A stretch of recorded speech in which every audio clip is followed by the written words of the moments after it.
Hello and welcome to the third webinar in our series, Restoring Country, Exploring Indigenous-led Participation in Mine Closure and Environmental Services.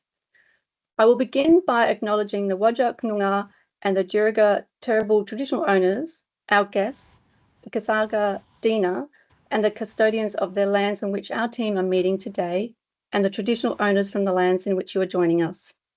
On behalf of our team, I pay our respects to their ancestors and their descendants who continue cultural and spiritual connections to country. We recognise their valuable contributions to Australia and globally. I'm Caroline Williams, Yamatji woman from the Midwest Murchison Gascoyne region. I have a background in Aboriginal economic development, education and health. My role at the CRC time is Engagement Manager First Nations, and I'm the moderator for today.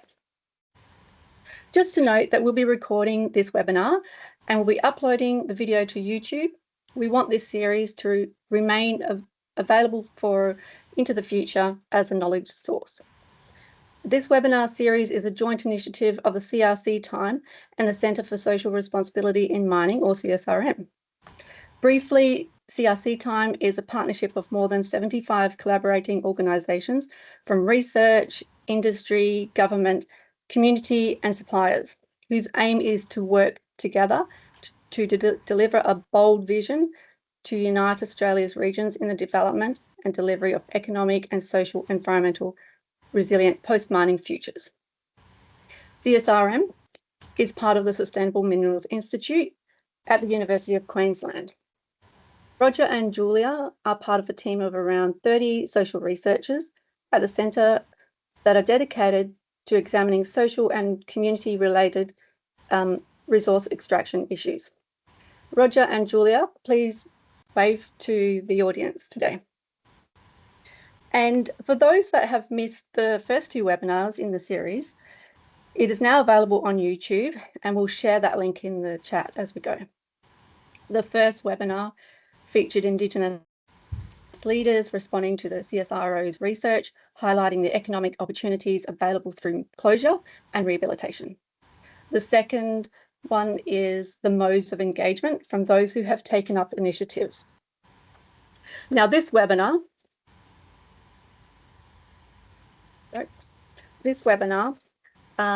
explores the work being undertaken by the Dena Cho, a Canadian environmental management company owned and operated by the Ross River Dena Council.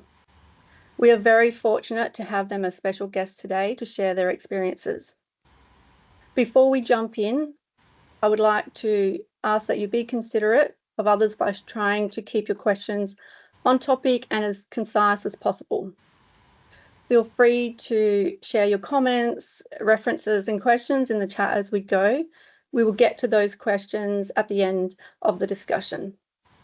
And for your information, we'll be producing a summary report at the completion of the series to capture key points, issues for further discussion and lessons learned. Okay.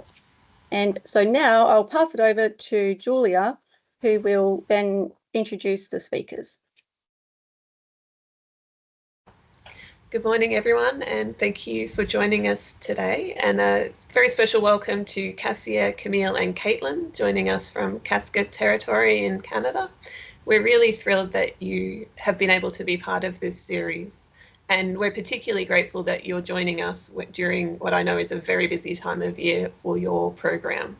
I'll just give a quick introduction before I let you get on with your presentation. So as Caroline mentioned, our guests here today are all from Dena Cho Environment and Remediation, Inc. Dena Cho's dedicated team offer professional services for a range of projects in remediation, mining and contaminated sites, including environmental assessments, planning, monitoring, technical reviews and community consultations. They're deeply committed to involving Ross River Dena citizens in environmental initiatives and projects throughout Kaska territory.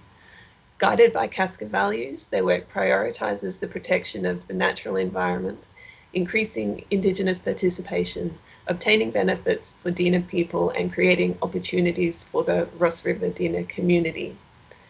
Our panellists today are Cassia, Camille and Caitlynn. Cassia is a Liard First Nations member and part of the Crow clan. She's a manager at Dena Cho Environmental. She has a degree in natural resource sciences from Thompson Rivers University and is a biologist in training through the College of Applied Biology.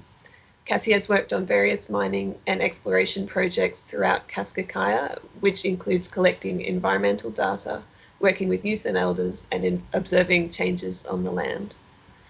Camille is a Liard First Nations member and a part of the Crow clan. She's an admin for the Dena Cho Environmental, and she's been a tree planter for 3 years at Faro mine and has participated in seed collection and metal uptake program for 2 years.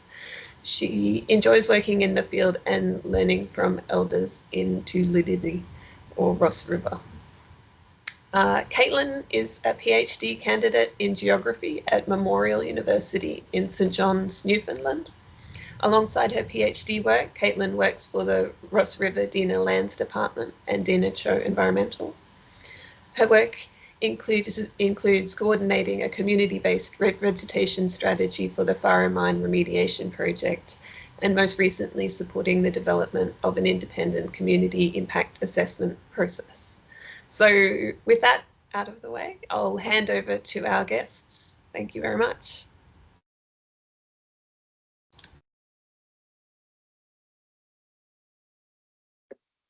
Thanks, Julia. Cassia, Camille, is there anything you wanted to add before I pull up our slides?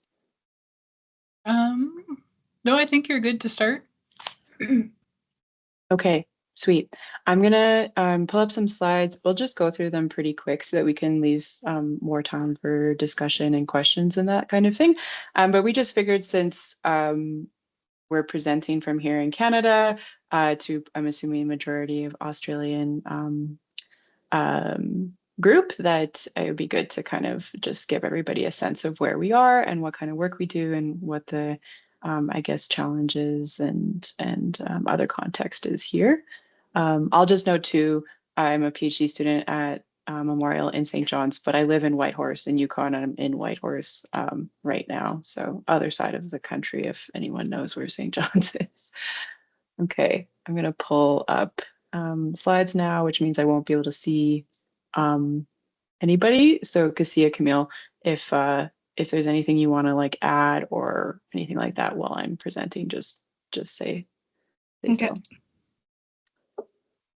Okay. All right. Oh, and I'll also note here, Jody Inkster couldn't make it, but she's a really important part of our team as well. So she's one of the, I guess, kind of authors on this presentation. So Julia already introduced a little bit of what we do, but I'll just note here that Dena Cho, which is the Kaska Dena lands, are unceded territories. So in the Canadian context, that means that Kaska Dena haven't signed a land claim agreement or a treaty. And so that means that for the Ross River Dena and other Dena, that those are not crown lands, but are Kaska lands. Tulilini is the name for Ross River, which is the village where Ross River Dena Council is. It's also a gathering place, the meeting place of two rivers. And then today we're going to focus on the Faro mine and Faro mine remediation work and talking about kind of what Dena Cho does there. And that area is called Sezul, which is, yeah, the Faro mine area. And this is Cassia, the picture of Cassia with a tiny little forget-me-not flower, which is so pretty with the mountains in the background. I love that photo. Okay. Okay, so here's some maps to get everybody oriented. In the far left, right there, you can see kind of a blowout of Alaska, Northwest Territories, Yukon, British Columbia. And within that, there are 14 Yukon First Nations. Kaska Dena is outlined in dark green on the right there. And then just one moment, I'll interrupt you there. Caroline, can you please stop sharing your presentation? We can see your screen. Yeah. So we can see Camille's presentation. Yeah, here. Sorry, Caitlynn's presentation. Sorry about that. That's okay, Caitlynn. Let's see if we can get yours up. Yes, sorry about that. No, no worries.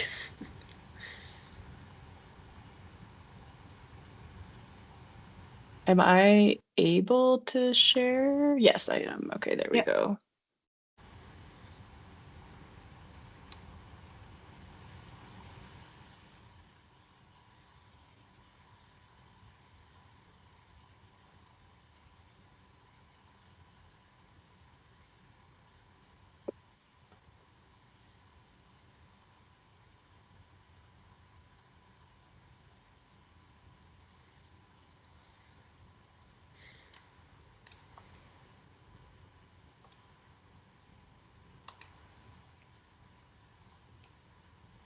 It's giving me a notification that I can't share. Is it, Julia, possible for you to share them? I sent the slides to Yeah, you. I'll just try beforehand. that now. Okay.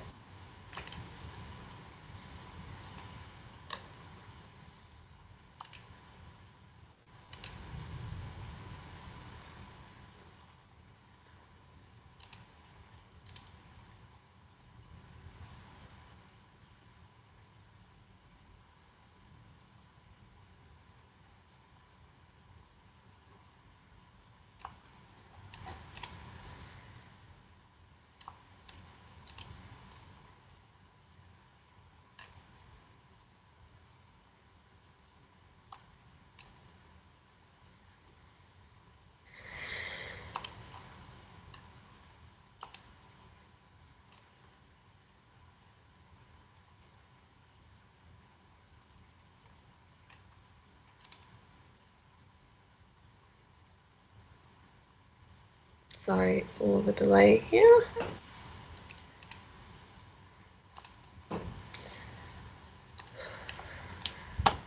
Okay. Something.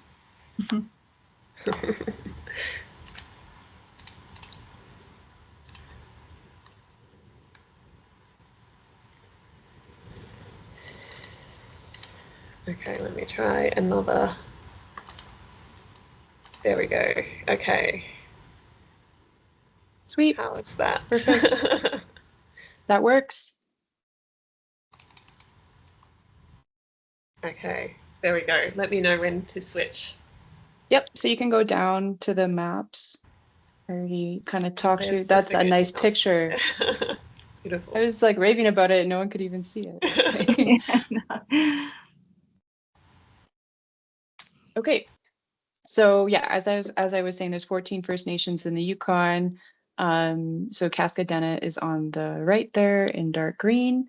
And then this is what Kaska Dena territory looks like across the borders of the Northwest Territories and the Yukon. Next slide, please. And so just some history of the Faro mine or the Tsezul area. It's also known as kind of the Blind Creek area. So it's a really important area for salmon fishery and for families gatherings and settlement. And this is the area that the Faro mine was built in 1969. It's a lead zinc mine. Today, there's 70 million tons of tailings, 320 million tons of waste rock. It was abandoned in 1999, and it is still in kind of remediation planning. So full-on remediation has not yet happened. The main issue at this site is acid rock drainage. And it's currently going through an impact assessment review with the territorial assessment board.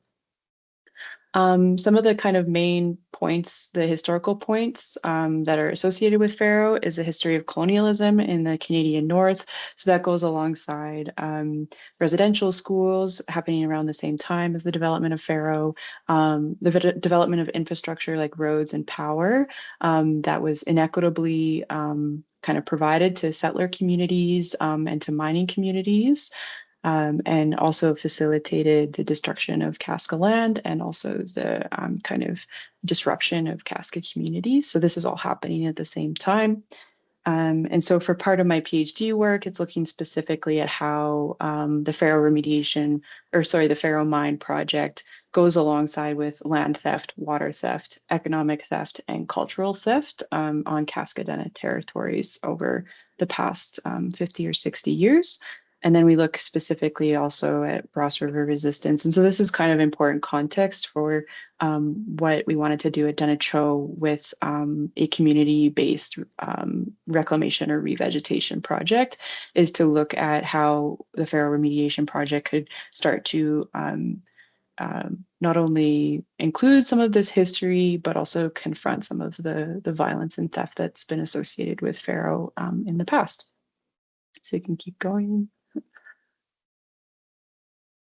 And so this is just another kind of couple of pictures to give people a sense of where we are. And so this is an old Faro town site photo, and then also a photo of the statue of Dena Cho, which our company is named after. He was one of the men who actually helped discover the Faro mine. And some quotes from elders too. I'll just read the one from Willie Atkinson.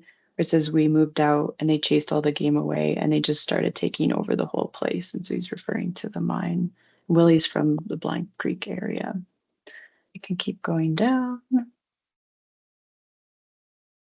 And these are just some quotes as well from other elders talking about the kind of historical context of residential school and other cultural assimilation practices alongside the development of the mine. And they are always tying that to the remediation and the healing that needs to happen in the present day. And you can keep going. And this is just a really quick story about the Faro mine curse. So a lot of people talk about how the site is cursed because promises were broken, promises to the Kaska people were broken, and that curse still exists because the remediation project hasn't been able to overcome those broken promises or to address those broken promises. And so this is just a quote from a former counselor, Robbie Dick, where he's just talking about how the curse is a result of the injustice that happened. And it's the land, Kaska Dena showing them what they did is wrong. So this is a picture of a fire that occurred in town as well, which is often associated with the Faro curse story. Can you keep going? Okay, and so that really quick context kind of takes us into the community-based research and revegetation reclamation program that we started 4 years ago now with Dena Cho. And at that time, Cassia was like brand new hire. So it was Jody who got that program rolling.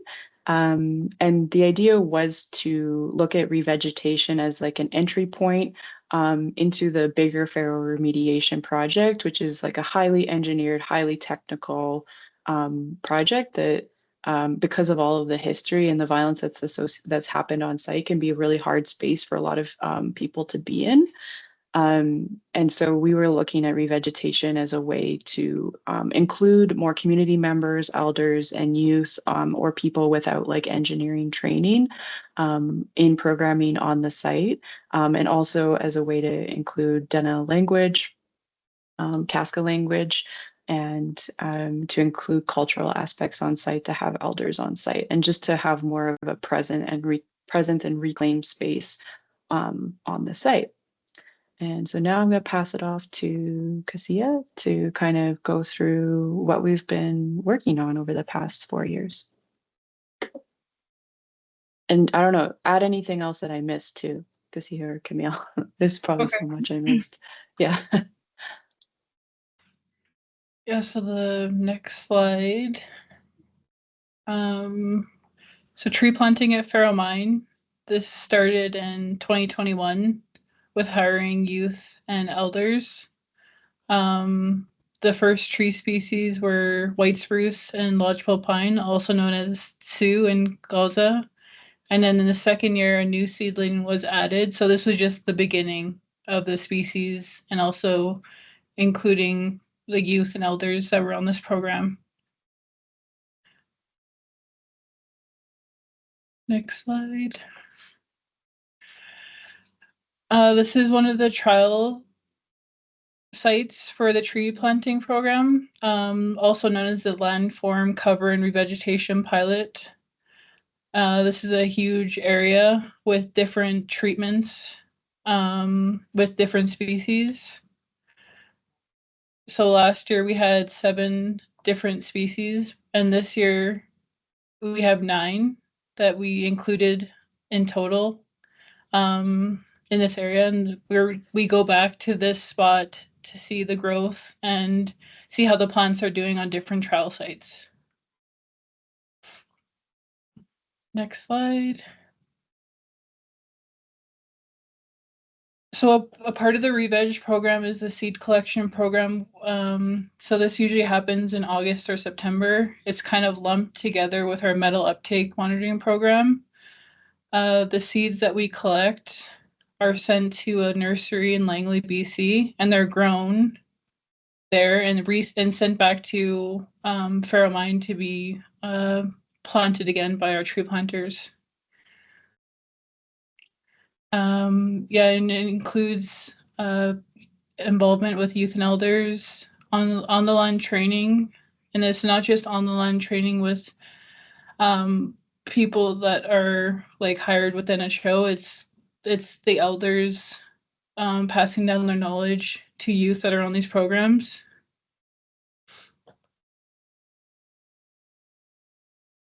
Next slide.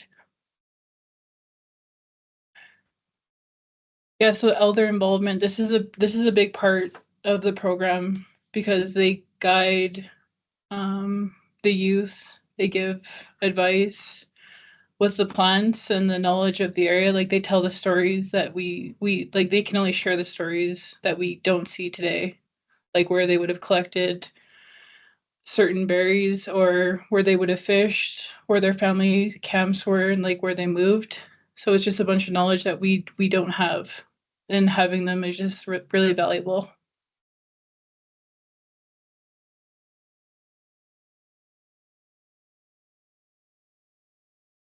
So the vegetation sampling program, these are the plants that we collect, and a lot of it is because of the concerns from elders about the heavy metal contamination in plants. So we're wanting to know like what's the concentration in the plants that we collect. What else can we say about it? The plants that we collected, did you say? Yeah. Just I'm not too sure. No. Like the lab.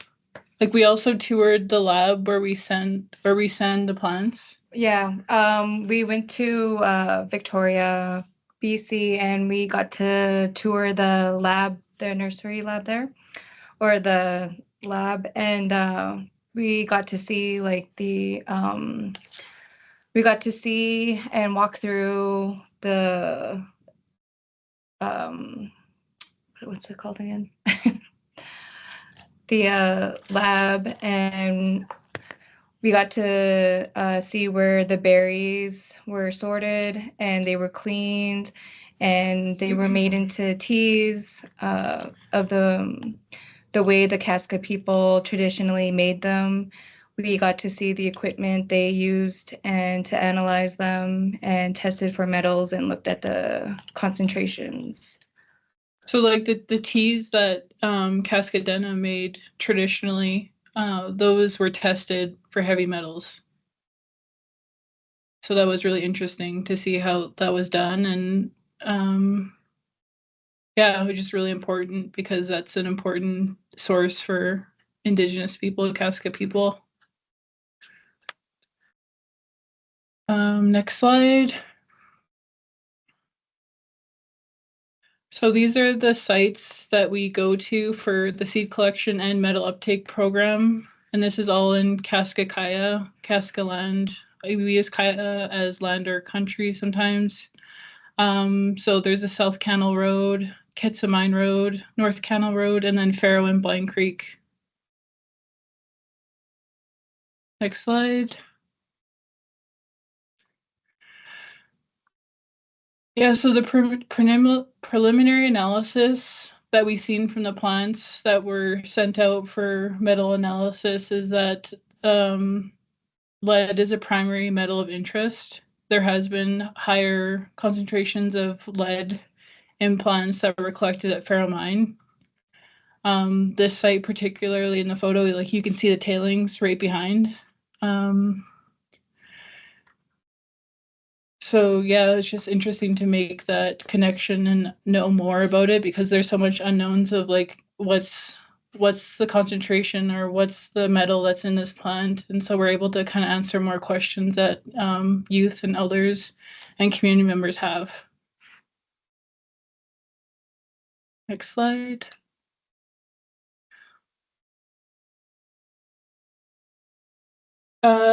Yeah, we're really proud of the people that are involved. We've hit a milestone of over 100,000 trees or seedlings. So the seedlings are not only the trees, but they're also shrubby species. This is the most diverse year. So we planted 9 different species, whereas last year we planted 7, and we're celebrating the 4th year of the tree planting program. So this is just going to continue on, and who knows, like I'll look back and be like, wow, this is like the 10th year. I don't know, but Yeah, just keep. it's really cool to recognize how we're growing every year, but not only with like the people that we hire, but the plants that we're planting and keeping community members involved. Yeah. It's just really important for Kaska, and it just shows like how we care about that land. Yeah. Next slide. So I'll go ahead and just read this.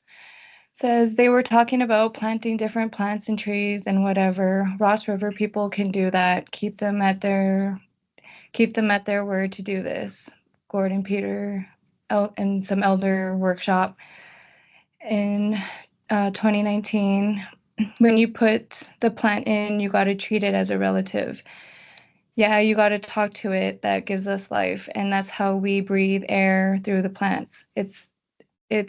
They are a part of us, a part of Mother Earth. So we got to treat them with respect. Yeah, every plant you put in there, that's our relation. By Dena Cho. Next slide. I'll just read this too.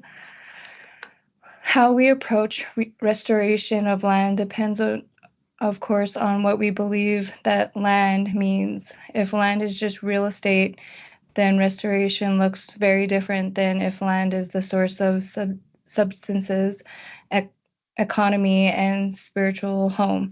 Restoring land for production of natural resources is not the same as renewal of land as cultural identity. We have to think about what land means. Kimmer Brady Sweetgrass. Next slide. And that is it. I'll just add to that. I thought of something. Oh, when you were saying that it's so cool to see like over 4 years how things have changed or grown. I think a really cool thing this past summer when we were doing tree planting in June, or plant planting, I guess they're not all trees now. But was to see like we have some planters now who have been on this program for 4 years. And so they're going back to these sites and they can see the plants that they planted 4 years ago. And after the first year or two, like a lot of them kind of die off or they're not looking too good. But then now that it's been a little bit longer, some of those are coming back. And you can actually start to see the kind of progress, which on such a huge site as Faro, like it's the largest, like geographically the largest contaminated site in Canada. That's a pretty cool thing to be able to tangibly start to see some of those like very small steps forward. Yeah, and the reason too that we expanded into seed collection and the vegetation sampling from just starting off with tree planting is that tree planting was kind of like an easy entry point to just start doing something. And then the elders, as like Cassia and Camille referred to, started saying like we want to know what's in these plants that we're putting on site. Like if we plant a bunch of plants there, are they just going to become contaminated? And that wouldn't be like an ethical process. It would be against Casca protocol. And so we want to start looking at if these plants are taking up metals, and if that could potentially harm animals or people that are using them. And also that we wanted to collect seed, local seed, rather than using commercial seed or seeds from other places. And so that's why we've added on to those programs. And then now looking at like, okay, how do we connect that to wildlife monitoring, which is an important part of like land guardian programs here. So that's kind of like maybe potential next step. But that's a big project. So we'll see where that goes. But yeah, I would just end with that of like how we're looking to kind of grow from there.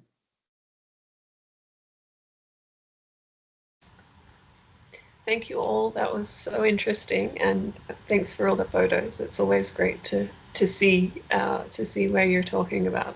It's definitely a beautiful place. I think for our audience, if you've got any questions, please just add them in the chat, and we'll get to them as we can. But I was just wondering if you could give us a little bit of background on the Faro mine remediation project and how your work fits into that broader project. I understand that it's there's a very significant effort to remediate that mine in a lot of different ways. Caitlynn, did you want to start on that one? Yeah, I can maybe just like do an overview of the remediation project, and if you want to like Sure. talk about, Cassia, do you want to talk about after like how Dena Cho and Dena Nazidi kind of fit in that? Yep. Okay, sweet. Okay, so for the Faro remediation project, as I said, it's been kind of ongoing since 2000. So it's 24 years now. It's a massive remediation project that's being managed by the federal government because the mine went bankrupt and walked away. The key issues are acid rock drainage and also the tailings dust, which is highly contaminated with lead and zinc, among many other things. So the kind of motto of the remediation project is to quote unquote keep clean water clean, which essentially means diverting and collecting any contact water that goes through or around the site and treating that water and then depositing it down valley after it's been treated. And so that's a perpetual project. There will be covers put on the tailings, and some of the waste rock will also be covered depending on the toxicity of the different piles. It's all very scattered and disorganized. It's an old mine. And some of it will just be regraded with revegetation projects on it, just basically to reduce the amount of contact water or dirty water that needs to be collected.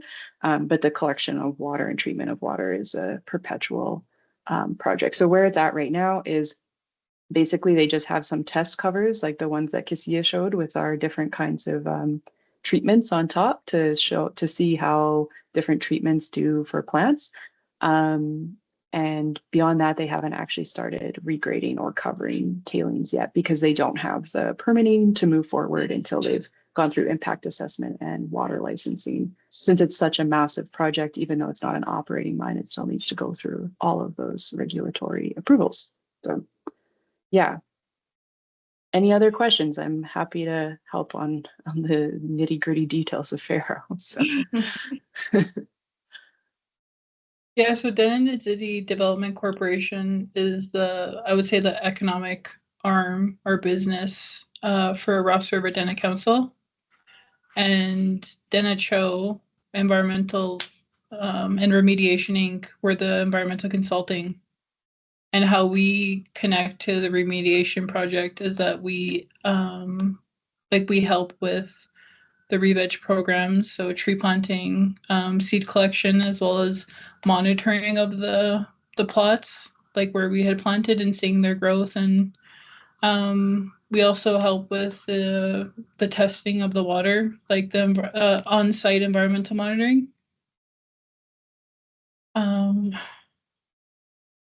So yeah, I guess that's just how we're involved. So including we were able to hire people to work on these projects. It's like specifically from Ross River. Yeah. And I think too, like this was before our time working for Dena Cho, but just what I've heard from elders and from previous Dena Cho employees is that Dena Cho was created kind of purposefully to be able to get some economic benefits from these. Faro's not the only big remediation project on Kaska territory. There's a few others, in addition to exploration projects for new mines, is to ensure that there's economic opportunities, job opportunities, and also to ensure that there's actually like Kaska, Ross River Dena people on site doing the work and monitoring and having decision-making power. So yeah, DNDC and Dena Cho plays a role in that as well.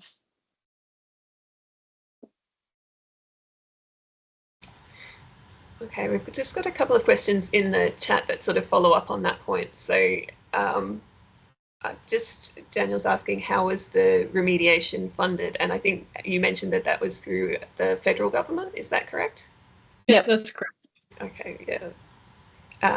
And we've got another question from Kate asking about following up on the economic benefits of the seed collection program. Are you developing the products into to be sold through Indigenous businesses, for example, the teas and the seedlings? We don't do that. Like we haven't made products to sell, but the economic benefits that we get is that when you're in the field, like collecting seeds or collecting plants for the metal uptake programs, like the youth and elders that are involved, like they're either paid honoraria or they're paid like hourly to be involved in these programs. Yeah. And the collection of plants to make teas was the purpose of that was for sampling toxicity. So elders wanted to see like, okay, if we're using these plants and we're collecting these plants, this is how we would usually process and use them. So they wanted to see if that affected the contaminant that might be available for uptake. If that makes sense. Right. Yeah. Right. Yeah. Yeah. The result, yeah. Yeah. And just a technical question from Steve about he's curious about why the seeds need to be transported to BC to be germinated, and whether there's something preventing the establishment of a nursery closer to you. This is a good Want me question. Sure. Yeah. He's right in on the nitty-gritty. This is this is a great question because Yeah. it's like always a frustration. There's only 40,000 people in the Yukon, so we'll keep that in the kind of context. So it's hard, I think, just business wise. This is something that actually Jody looked at. Is looking at the feasibility of a nursery in the Yukon. And this is also something that other First Nations are working on. So like Nacho Nayak Dun, who actually traveled with us to Australia when we met Julia and Roger last year. They're looking at some of these questions. As of right now, there are no nurseries in the Yukon that can do that. A lot of it is just like scale issues. And the other issue is that there are only certain nurseries that have the capacity or resources to grow native plants. So a lot of nurseries will focus on commercial seeds or tree seedlings, and we're growing things that are pretty specific. So there's actually only one nursery in Canada that does that kind of work, and it's in BC. So yeah. Great. And Thanks. the feasibility that she looked at specifically would be a nursery in Ross River, right, Caitlynn? Yes. Yeah. Looked at the really feasibility of it. Really limited in terms of buildings and there's not a lot of Power. Power, water. Like people get water delivered to their house, so it's remote. And a question again on the remediation project. once the whole site is remediated, is the intent to hand back to the local custodians, and what will be the ongoing monitoring and maintenance? That one is unknown. Legally, the federal government will always be responsible for paying for ongoing monitoring and water treatment. And I don't think anyone from Ross River would ever suggest that they would like to take on that financial liability. But important part of, I think, the planning going forward will be what does governance look like at the site, and that's currently kind of in negotiation, and also who is in charge of the long-term monitoring. So we've gotten a lot of suggestions from elders that land guardians or Ross River Lands Department should be in charge of that monitoring, or have some kind of like cooperative or joint venture type of approach to that. But currently that's not in place. I don't know, Cassia, if you have anything to add there. I guess, yeah, some people would say sometimes that this is almost like a forever project in terms of the contamination of the water and how that always has to be monitored and sent out and looked at. And so, yeah, it's really hard to say. Like, I couldn't pick a date or a year, but yeah. Yeah, it's the timeline to remediation is unknown, but it's going to be an ongoing project. Yeah. So hopefully there's chances to build more capacity for self-management. Okay, we've got a couple of questions from people wanting to understand a bit more about the strategy of involving elders and youth in the program, like how important it was to involve elders and youth, and what the response has been like from the people involved as well as the broader community. Do you want to add anything to that? How working with elders and youth, the connection?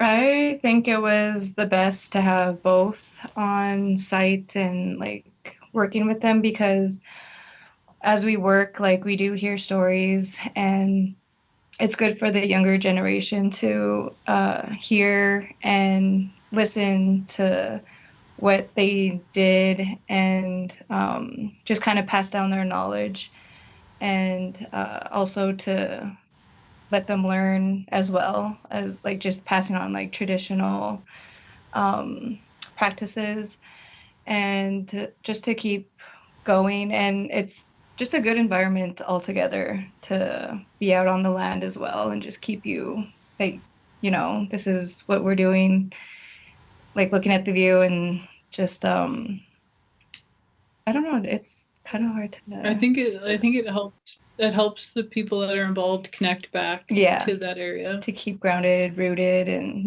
just. And I would say that it's not always easy. Like, some of the stories are really hard to hear. Yeah. And it's just a part of our history. It's just, their life. And I mean, it could keep on going, but we all, come together, and we have all been through a lot, and just know that you're not alone.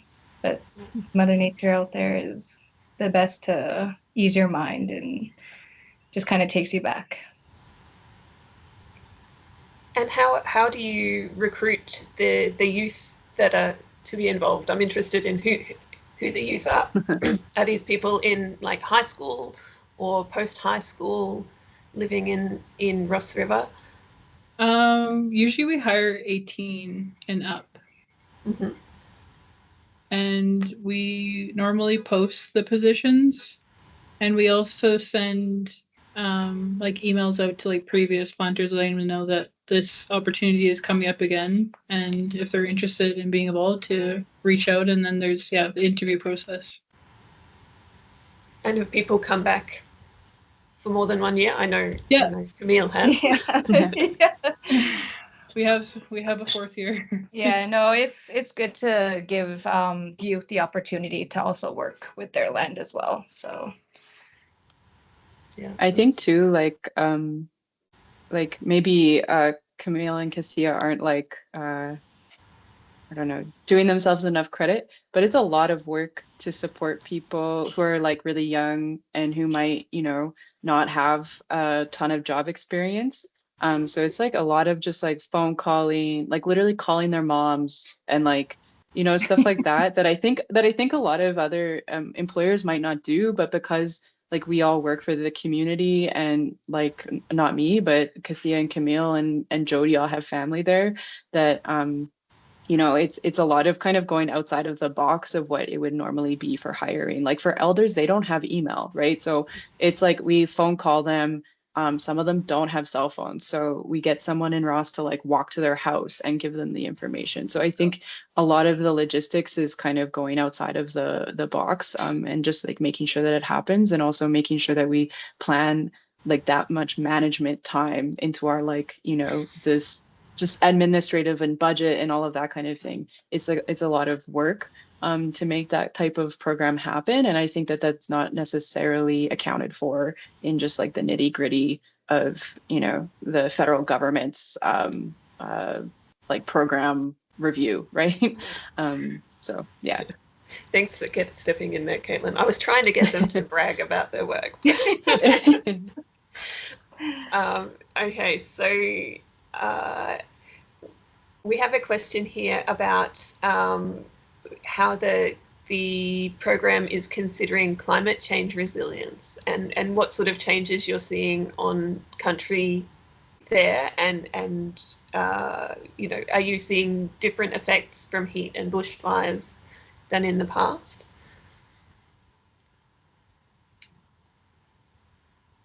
We're pretty new to them.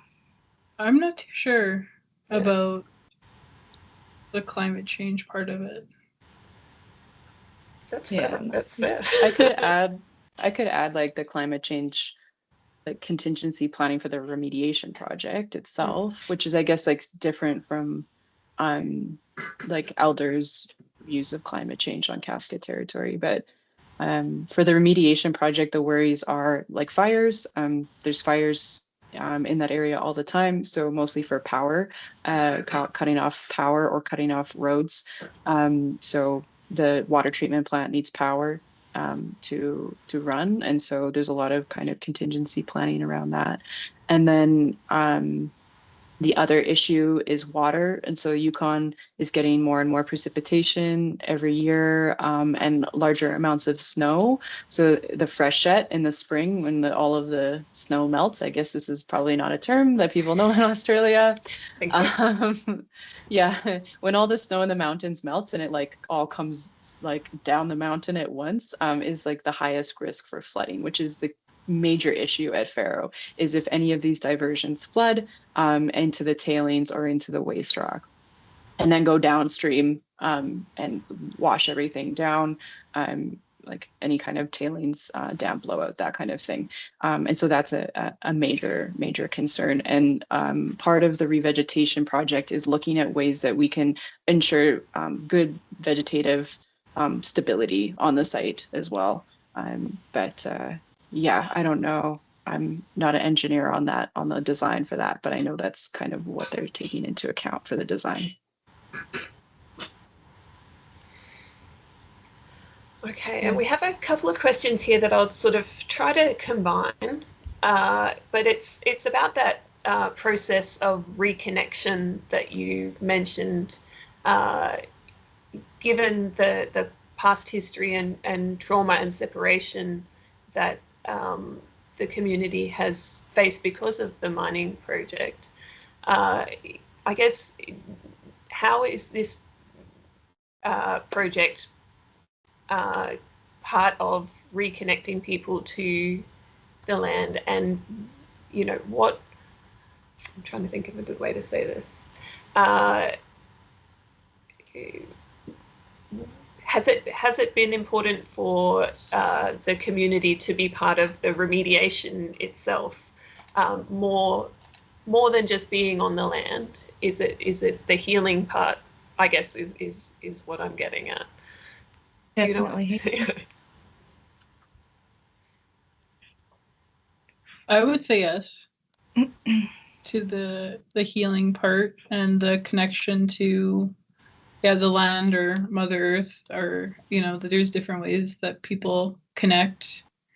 But yeah, Gutsini, that's the word that they use for our relations, and that's like the plants. So the plants, like, we care about the environment, but we care about it in a different way. Like we nurture it, water it, talk to it, Yeah. and then Like even the plants that we're collecting, like say for the seed collection metal uptake program, we give back. Yeah. Like we offer tobacco to yeah. places that we're collecting from. We say a prayer. Give thanks. And there's just the Casca protocols of not taking too much and only what you need, and we follow those. And I can imagine that really contributes to the pride that you feel when you see that you've planted over 100,000 trees and you're going back year after year. So yeah, and I think too, like, also, I'm just reading, sorry, like one person's comment here about like what that means, like healing when you're going onto a site that's actually really dangerous for human health, and I think like what Cassia is saying and Camille's saying too is that it's a sense of like responsibility and accountability of like this it's not just like people who have been hurt, but the land has been hurt. Zazul has been like violently taken apart. So it's a part of stewardship protocols that I think like some people do refuse to go on site. Like there are some elders that can't go on that site, and that's okay, right? But they're not going to stop youth from going there. They want youth to go there and to be part of it. And I think the other practical side of it is economics and opportunities as well, right? And is job opportunities and making sure that people have governance and can have some kind of wealth out of that site after like 60 years of being excluded, and billions of dollars being extracted from the site. And that continues to happen today, right? Like we have massive consulting companies that have billion-dollar remediation contracts, right? So the extraction doesn't necessarily stop when the mining stops. And so I think that there's kind of that two sides to that same coin of responsibility, and then also that opportunities. And that's kind of what I have heard from elders over the past 4 years is the drivers of the project. So, and it's also more meaningful, I think, in terms of healing of people that are from the area going back. Not so much to say like we're cleaning it up, but it's just it's a stronger connection, I think, than someone that's coming from somewhere else and saying, I'm going to choose these plants out of no history and no relationship and no understanding of the trauma of this area. yeah. thank you so much for that discussion, and I think that's really captured, I guess, the point of this seminar series is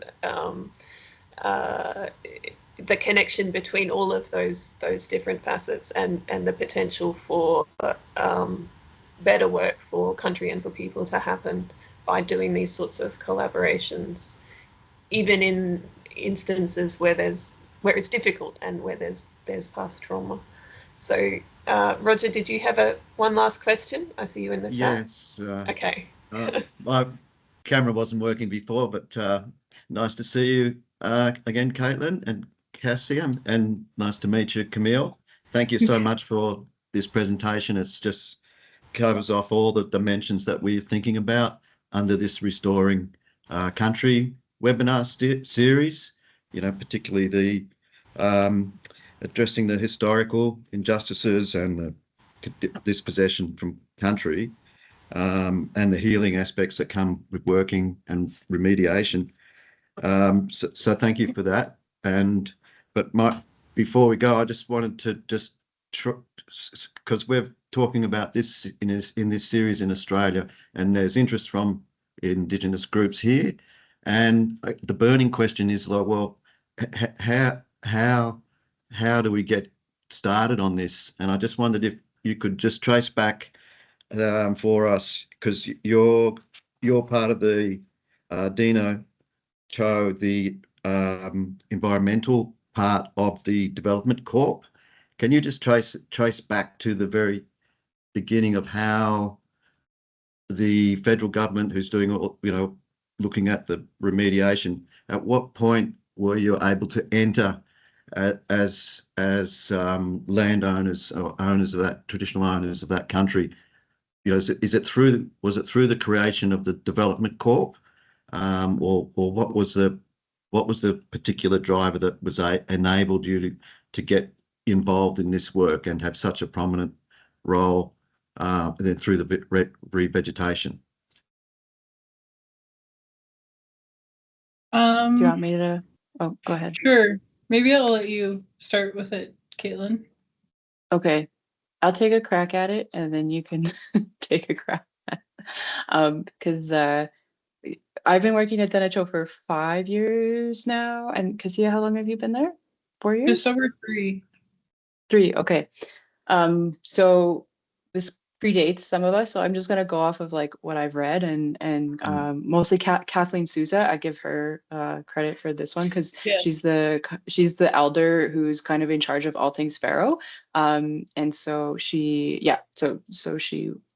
will have kind of told this Faro story, but essentially Ross River Dena Council has been fighting for a kind of like economic in at Faro since it was a mine. So even when it was going through water licensing in the 70s and 80s, they were asking the federal government and the mining company for impact benefit type agreements, which did exist in Canada like around that time. I think like one of the first ones was signed in the 70s in Northern Canada. So Ross River has been fighting for it for a really long time. They were able to get a kind of sort of an economic agreement with the final owner of the mine in 1994.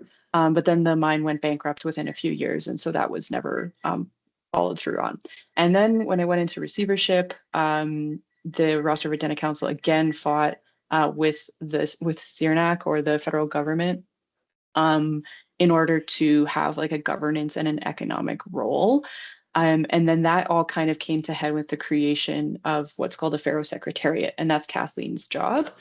At the same time, the DevCorp was being developed in the 90s and early 2000s. And so a major part of that was to try and get contracts at the Faro site, mostly at first with like construction, rental of equipment, rental of camps, which is something that Dena still does, and with water treatment, since those are such kind of big issues on the site. And then Dena Cho was created in the, I don't know, 2010s, I think. Cassia, do you know? I'm not sure of the specific year. Yeah, but it was essentially to move away from just like contracting management and like camps and equipment into environmental consulting. Right. So yeah, and not just for Faro, but I would say focus on mining in general because that is such a big push on Kaska territory, and monitoring of that mining. So kind of like an arm of the DevCorp that would focus on keeping these companies accountable, I suppose. Oh, fabulous. Yeah, that's perfect. Thank you. Yes. That was good. You. I don't Good have job. anything to add. Thank you so much, and I think we'll wrap it up there for today.